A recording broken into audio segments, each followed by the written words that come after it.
Public speaking is the number one fear of our society. But why is that? After all, if we are objective, we have to admit that it is not the worst thing that might happen.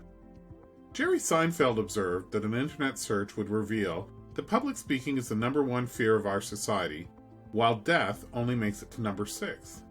It stands to reason, then, that if you have to go to a funeral, it's better to be in the coffin than delivering the eulogy. Something's out of place here.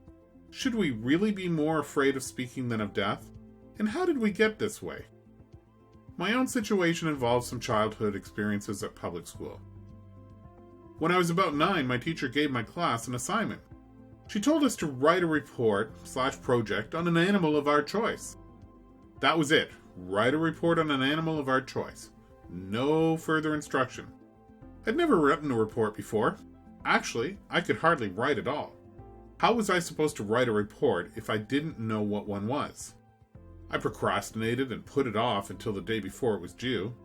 I managed to scribble down some unintelligible sentences along with a picture that if you looked at it just the right angle, it might have been interpreted as a dog.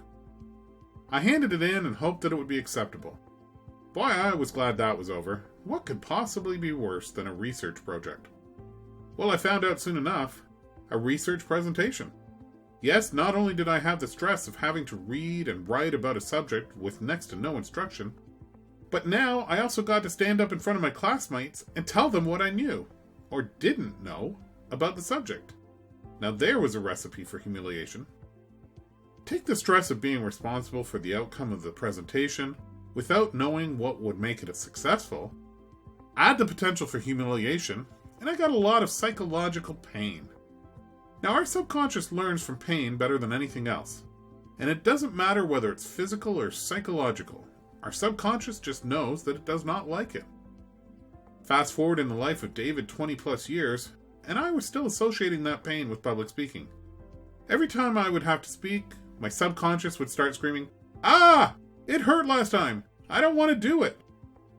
Perhaps you can identify with parts of this situation. I expect that many people developed their fear during childhood because of stress and humiliation. The good news for me, and for you, is that I'm no longer that little 9-year-old. Nor are you.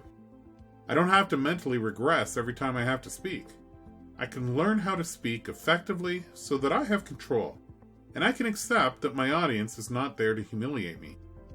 By making a few simple changes to my perception, I'm able to control my fear of public speaking. What is most important is that so can you.